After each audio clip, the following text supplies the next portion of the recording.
قبول ہو جائے تب جا کر ہمارے پڑھنے میں فائدہ ہے.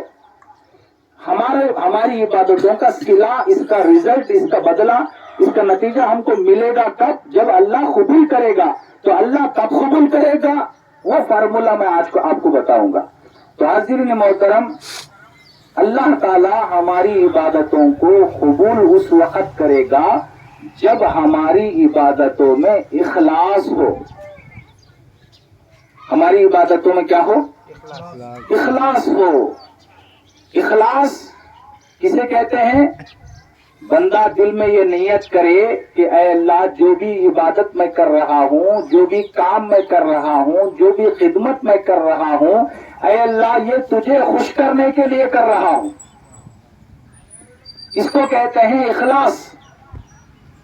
اے اللہ تو خوش ہو جائے، اے اللہ تیرا رسول خوش ہو جائے، اے اللہ تو راضی ہو جائے، اے اللہ تیرا رسول راضی ہو جائے، اس لیے میں یہ عبادت کر رہا ہوں، اس لیے میں یہ خدمت کر رہا ہوں، اس لیے میں یہ کام کر رہا ہوں. یہ نیت اگر بندے کے دل میں ہے اور یہ نیت لے کر وہ کوئی بھی عبادت کر لے، کوئی بھی دین کی خدمت کر لے، کوئی بھی دین کا کام کر لے، یہ نیت اگر ہے اللہ اس کے رسول کو خوش کرنے کے لیے، راضی کرنے کے لیے، آپ کی ساری عبادتیں اللہ قبول کر لے گا، آپ کی ساری خدمتوں کو قبول کر لے گا. اس کو کہتے ہیں اخلاص. اخلاص کیا ہے؟ اللہ کو خوش کرنے کی نیت، اللہ کو راضی کرنے کی نیت. اس کی ضد کیا ہے؟ ریاکاری، دکھاوا، کہ لوگ میری عبادتوں کو دیکھ کر مجھے نمازی کہیں، لوگ میرے حج کو دیکھ کر مجھے حاجی کہیں، لوگ میری زکات کو دیکھ کر، دینے کے انداز کو دیکھ کر مجھے سخی کہیں، اور لوگ میرے روزوں کو دیکھ کر روزے دار کہیں. آپ کی توجہ لوگوں کی طرف ہو گئی کہ لوگ آپ کی عبادتوں کو دیکھ کر آپ کو جو ہے سخی کہیں، روزے دار کہیں، نمازی کہیں، حاجی کہیں. تو بے شک یہ ریاکاری ہے، اس میں اللہ کو خوش کرنے کا کوئی پہلو نہیں ہے. آپ لوگوں کے لیے عبادت کر رہے ہیں. تو حاضرین محترم، ریاکاری سے بچیے، دکھاوے سے بچیے، خود پسندی سے بچیے، اور اخلاص اپنے دل میں پیدا کرنے کی کوشش کیجیے. اس میں ہمارا فائدہ ہی فائدہ ہے. آپ جو بھی عبادتیں کرتے ہیں اللہ اسے قبول کرے گا. حاضرین محترم، حضرت جنید بغدادی رحمت اللہ علیہ، حضرت جنید بغدادی فرماتے ہیں کہ میں نے اخلاص ایک حجام سے سیکھا. آپ فرماتے ہیں کہ جب میں 10-12 سال کی عمر کا تھا، مدرسے میں پڑھتا تھا، تو میرے بال اتنے لمبے لمبے ہو گئے تھے، اور میری حجامت کرنے کے لیے میرے پاس پیسے نہیں تھے. تو میں کیا کیا، ایک حجام کی دکان کے سامنے جا کر ٹھہر گیا. اس سے کچھ نہیں کہا، گھنٹے تک ٹھہرا. تو اس نے خود پوچھا کہ اے لڑکے، تم میری دکان کے سامنے کیا کر رہے ہو؟ تو اس لڑکے نے کہا، یعنی حضرت جنید بغدادی نے کہا کہ میری حجامت بنانے کے لیے میرے بال بڑے بڑے ہو گئے ہیں، میرے پاس حجامت بنانے کے لیے پیسے نہیں ہے. اے نائی، تو میری حجامت اللہ کے لیے بنا دے. تو اسی وقت ایک شخص کی حجامت کر رہا تھا حجام. تو اس نے اس حجامت والے کو، جس کی حجامت وہ بنا رہا تھا، کہا کہ تو اب اٹھ جا، تیری حجامت بعد میں بناؤں گا، جبکہ اس کی آدھی حجامت ہو گئی تھی. تو اس نے کہا یہ کیسے؟ میری تو آدھی حجامت ہو گئی ہے، میری مکمل کرنے کے بعد اس کی بنا لے. تو حجام کہنے لگا نہیں نہیں، تیری بعد میں بناؤں گا اگرچہ کہ آدھی ہوئی ہے، کیونکہ جب اس نے اللہ کا نام لے لیا تو پہلے اس کی حجامت بناؤں گا. تو اس نے کیا کہا؟ اللہ کا نام لے کر کہا کہ اللہ کے لیے میری حجامت بنا دے. حجامت بنانے کے لیے میرے پاس پیسے نہیں ہیں. تو فوراً اس حجام نے اس کو بازو ہٹایا، اور حضرت جنید بغدادی جو 10-12 سال کی عمر کے تھے اس وقت، تو آپ کو بٹھا کر بڑی عزت کے ساتھ آپ کے بال بنوائے، آپ کی حجامت کر کے آپ کو عزت کے ساتھ گھر بھیج دیا. آپ مدرسے گئے، 10-12 سال جو بھی عالم کورس کرنا تھا کرنے کے بعد جب آپ جوان ہوئے اور کچھ کمانے کے قابل ہوئے، عالم بننے کے بعد آپ نے کچھ کمایا تجارت وغیرہ کر کے اور کچھ پیسے لے کر جوانی کے عالم میں پھر دوبارہ اسی حجام کے دکان پر آئے، آ کر کھڑے ہو گئے اور پوچھا اے نائی کیا تو مجھے پہچانتا ہے؟ تو اس حجام نے کہا، اس نائی نے کہا کہ میں تجھے نہیں پہچانتا۔ تو حضرت جنید بغدادی نے کہا کہ میں وہی نوجوان ہوں جو 10-12 سال کی عمر میں تیرے پاس آیا تھا اپنے بال کٹوانے کے لیے، اور اس وقت میں نے کہا تھا اللہ کے لیے میرے حجامت کر دے، تو نے اس وقت میری حجامت اللہ کے لیے بنائی، میں اس کے پیسے دینے کے لیے آیا ہوں۔ تو آپ فرماتے ہیں، جنید بغدادی فرماتے ہیں، میں نے اخلاص یعنی کوئی بھی عبادت کرنا، کوئی بھی اچھا کام کرنا، کوئی بھی خدمت کرنا اللہ کے لیے ہو، یہ میں نے کس سے سیکھا؟ حجام سے سیکھا۔ آپ فرماتے ہیں آپ کا قول ہے یہ۔ تو جیسے ہی آپ نے کہا میں پیسے دینے کے لیے آیا ہوں، تو اس حجام نے کہا اے لڑکے، اے نوجوان، تو نے کیا کہا تھا کہ اللہ کے لیے میری حجامت بنانا؟ تو جب آپ نے یہ کہا تھا تو میں نے آپ کی حجامت اللہ کے لیے بنائی ہے، پیسوں کے لیے نہیں بنائی ہے۔ تو اللہ کے لیے بنانے میں اور یہ پیسے بیچ میں کہاں سے آ گئے؟ آپ آئے، اللہ کا نام لیا، میں نے اللہ کے لیے حجامت کر دی، تو درمیان میں پیسے کہاں سے آ گئے؟ میں نے اللہ کے لیے آپ کی حجامت بنائی ہے، پیسوں کے لیے نہیں بنائی۔ اگر میں اس وقت پیسے لے لوں گا تو یہ حجامت اللہ کے لیے نہ ہوئی، پیسوں کے لیے ہو گئی۔ تو آپ کو پیسوں کے ساتھ اس نے واپس بھیج دیا، آپ سے پیسے نہیں لیے۔ تو حاضرین محترم، اس واقعے سے ہمیں کیا پتا چلتا ہے کہ حجام نے جو ایک طالب علم کی خدمت کی، اس کے بال کاٹے اللہ کے لیے، اس میں پیسے حجام نے نہیں لیے بلکہ اللہ کے لیے بے مفت میں اس نے خدمت کی، یہی اخلاص ہے۔ آپ کوئی بھی عبادت کرو اللہ کے لیے، آپ حج کرو اللہ کے لیے، آپ قربانی دو اللہ کے لیے، آپ نماز پڑھو اللہ کے لیے، آپ قرآن کی تلاوت کرو اللہ کے لیے، آپ ذکر و اذکار کرو اللہ کے لیے۔ ساری عبادتیں کس کے لیے کرنا ہے؟ اللہ کے لیے۔ دل میں یہ نیت ہونا، اسی کو اخلاص کہتے ہیں، اسی کو خلوصیت کہتے ہیں۔ یہ فارمولا ہے ہماری عبادتوں کا اللہ کی بارگاہ میں قبول ہونے کا۔ حاضرین محترم، میں اس بات اس لیے بول رہا ہوں کہ آج بہت سے نہیں بلکہ بعض حاجی ایسے ہوتے ہیں جو حج کو جانے سے پہلے دعوت کرتے ہیں لوگوں کے سامنے۔ ان کی نیت کیا ہوتی ہے؟ سب کی بات میں بول رہا ہوں، بلکہ بعض لوگ ایسے ہوتے ہیں حج کو جانے سے پہلے لوگوں کی دعوت کرتے ہیں، اور ان کی نیت یہ ہوتی ہے کہ میں حج کو جانے سے پہلے سب کو معلوم ہو جانا کہ میں حاجی ہوں، میں حج کو جا رہا ہوں۔ اور حج کو جا کر آنے کے بعد پھر ان کی نیت یہ ہوتی ہے کہ لوگ ان کو حاجی بولنا، لوگ ان کو حاجی صاحب کے نام سے بلانا۔ یہ کیا ہے؟ یہ دکھاوا ہے، یہ ریاکاری ہے، اس کو اللہ قبول نہیں کرتا۔ آپ کا حج اللہ جانے، آپ کے عمرے کو اللہ جانے تو بس ہے، تیسرا آدمی کیا ضرورت ہے؟ کسی تیسرے کے جاننے کی ضرورت کیا ہے؟ حاضرین محترم، اللہ کے رسول فرماتے ہیں کوئی کام سیدھے ہاتھ سے کرو تو بائیں ہاتھ کو پتہ نہ چلے، یعنی وہ سیدھا عبادت اللہ اس کے رسول کو پسند ہے ظاہری عبادت سے۔ تو عزیزان ملت اسلامیہ، ہمیشہ اخلاص اختیار کریں گے انشاءاللہ۔ الحمدللہ الحمدللہ کریں گے انشاءاللہ۔ ذرا پیچھے والے بولیں، الحمدللہ کریں گے انشاءاللہ۔ اخلاص یعنی کوئی بھی عبادت کریں تو اللہ کے لیے کریں، یہ دل میں نیت ہونا۔ کریں گے انشاءاللہ، یہ دل میں نیت کریں گے انشاءاللہ۔ بولو زور سے بولو، انشاءاللہ انشاءاللہ۔ دوسری بات یہ بتانا چاہتا ہوں، پہلی بات تو ہو گئی اخلاص، دوسری بات آج میں آپ کو، ہمارے بچوں کو ہم صبح سے لے کر رات تک دنیا کی تعلیم ہی دیتے ہیں، لیکن دین کی تعلیم آپ کب دیں گے؟ اس کا بیلنس بھی ضروری ہے، دنیا بھی ہونا، دین بھی ہونا، کھیر بھی ہونا، پورا بھی ہونا ہے نہیں۔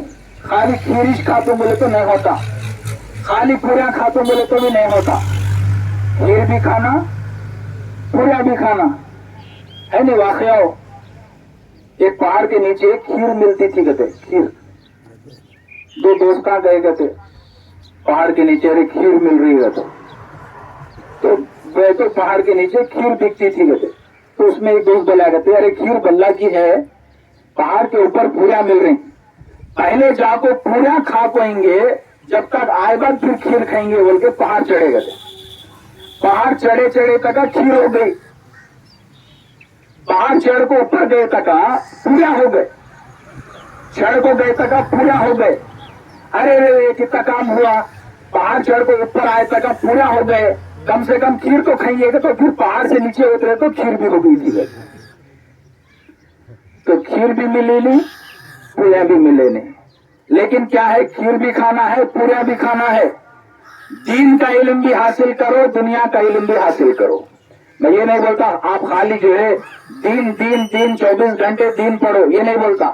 دین بھی حاصل کرنا, دنیا بھی حاصل کرنا. ڈاکٹر بھی بنو, انجینئر بھی بنو, لائر بھی بنو, آپ جو ہے سب کچھ بنو, لیکن دین کا علم بھی حاصل کرنا. یہ 50% ہے تو وہ بھی 50% رہنا.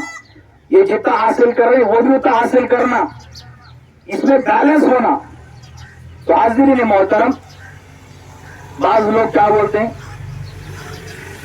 بال اجلے ہو گئے تو صاحب اب کیا پڑھتی, صاحب عمر ہو گئی, اب کیا حاصل کرتے ہیں, عمر ہو گئے بس, ہے نہیں, یہ کہتے ہیں. لیکن علم حاصل کرنے کی کوئی عمر نہیں ہوتی.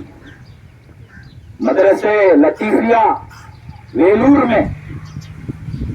میں مدرسے لطیفیہ ہے, وہاں پر ایک آدمی آئے, ان کی عمر 70 پر 5 سال, کتنی 75 ایئرس. کیا واسطے آئے, عالم بننے کے لیے آئے.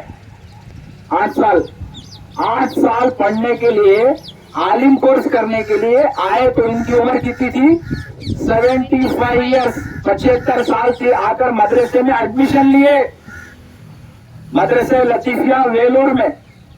لینے کے بعد آپ جو ہے 8 سال تک مدرسے میں عالم کورس کرے, تو 70 پر 5 سال میں آنے کے بعد 8 سال کمپلیٹ ہوئے تو اب کتنی عمر ہوتی, 83.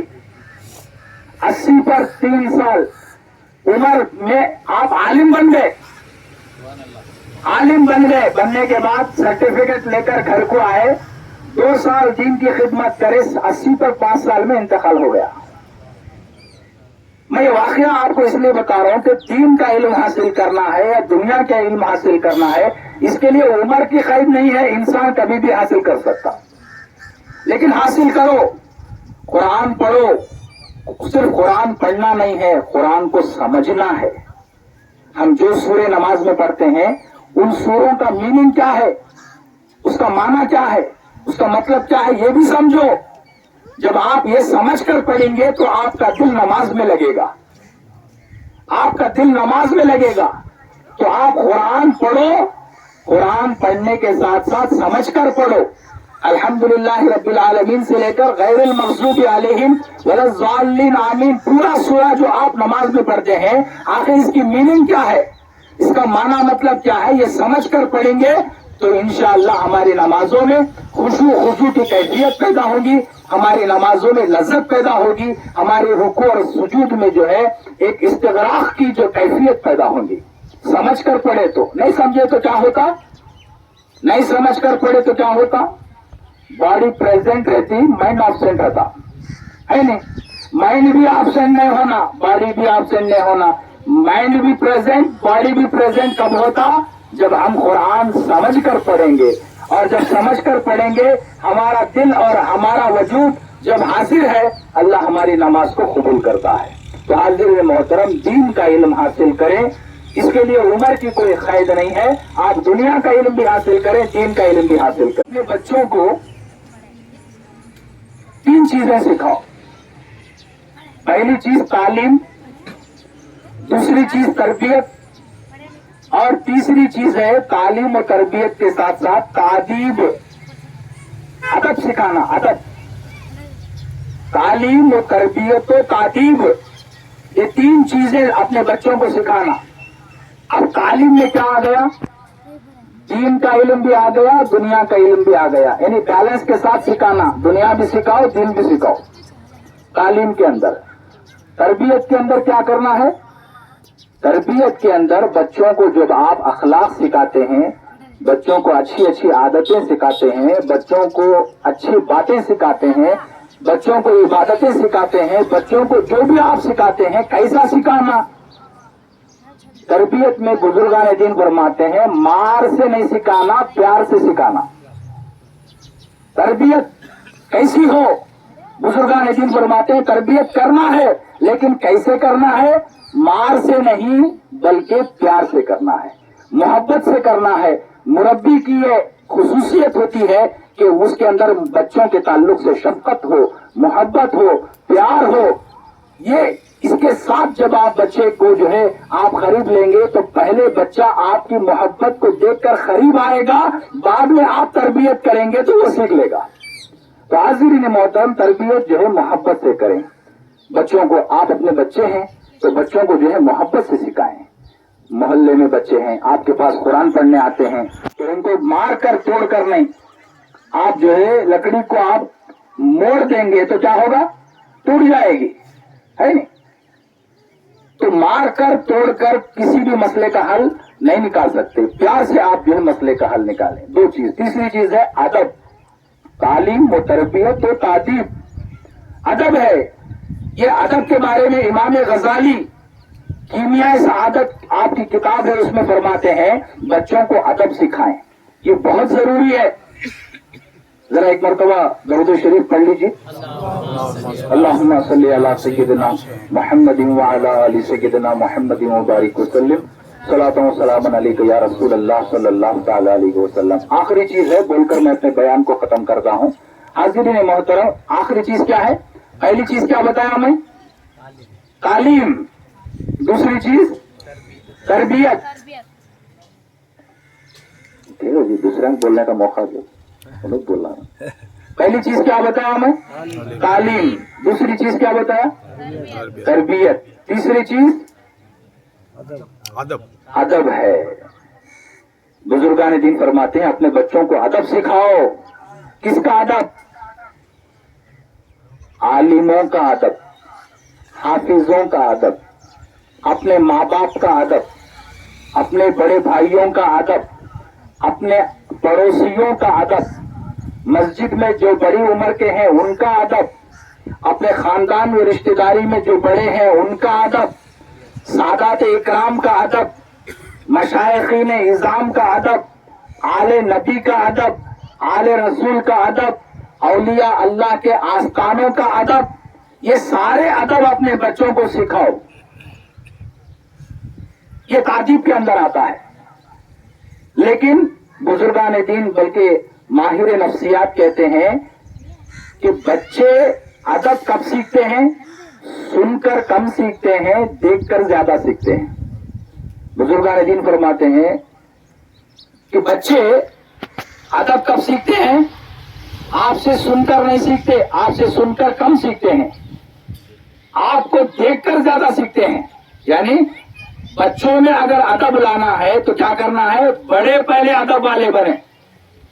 بڑے اپنے بڑوں کا ادب کرنے والے بنیں گے. وہ جتنا زیادہ ادب والے بنیں گے ان کو دیکھ کر بچے ادب والے بن جائیں گے, ان کو دیکھ کر بچے ادب سیکھیں گے. حاضرین محترم, بزرگان دین کا ایک قول بول کر میں اپنی گفتگو, اپنے بیان کو سمیٹ لیتا ہوں. ادب کے تعلق سے بزرگان دین کیا فرماتے ہیں؟ جب بندہ اللہ رسول کی اطاعت کر لیتا ہے تو اسے جنت ملتی ہے. بندہ اللہ رسول کی جب اطاعت کر لیتا ہے تو اسے جنت ملتی ہے, لیکن جب ادب کرنا سیکھ لیتا ہے تو جنت بھی ملتی ہے, جنت بنانے والا خدا بھی ملتا ہے. ادب سے جنت والا ملتا ہے, اطاعت سے جنت ملتی ہے. تو حاضرین محترم, ہم اللہ رسول کی اطاعت کر کے جنت کو بھی پائیں گے انشاءاللہ, اور ادب والے بن کر مالک جنت کو بھی پائیں گے انشاءاللہ. یعنی اللہ کا بھی دیدار کریں گے انشاءاللہ. بولو انشاءاللہ. اللہ پاک سے میں دعا کرتا ہوں یا الہ العالمین ہمارے دلوں میں مولا اخلاص کی دولت عطا فرما. اے اللہ, ہماری عبادتوں میں, ہماری دین کے کاموں میں دین کی خدمتوں میں مولا ہمارے دلوں میں مولا اخلاص کی دولت عطا فرما، خلوصیت کی دولت عطا فرما۔ اے اللہ ہم جو بھی عبادتیں کریں، خدمتیں کریں، دین کی کام کریں، اس نیت سے کریں کہ تو راضی ہو جائے، تیرا رسول راضی ہو جائے، تو خوش ہو جائے، تیرا رسول خوش ہو جائے، اس نیت سے جو ہے ہم عبادتیں کریں۔ اے اللہ ہمیں اس بات کی توفیق عطا فرما۔ یا الہ العالمین ہمیں علم دین حاصل کرنے کی توفیق عطا فرما، دنیاوی علم حاصل کرنے کی توفیق عطا فرما، دونوں میں توازن برقرار رکھنے کی توفیق عطا فرما۔ یا الہ العالمین ہمیں اپنے بچوں کو کی تعلیم کے حصول کی کوشش کرنے کی توفیق عطا فرما، دنیاوی اور دینی تعلیم کی حصول کی کوشش کرنے کی توفیق عطا فرما۔ اے اللہ ہمیں اپنے بچوں کی صحیح ڈھنگ سے پیار و محبت سے تربیت کرنے کی توفیق عطا فرما۔ اے اللہ ہم خود ادب والے بنے تاکہ ہمیں دیکھ کر ہماری اولاد بھی ادب والی بنے، ہمیں اس بات کی توفیق عطا فرما۔ اے اللہ آج ہمارے اس جمع ہونے کو اپنی بارگاہ میں قبول فرما۔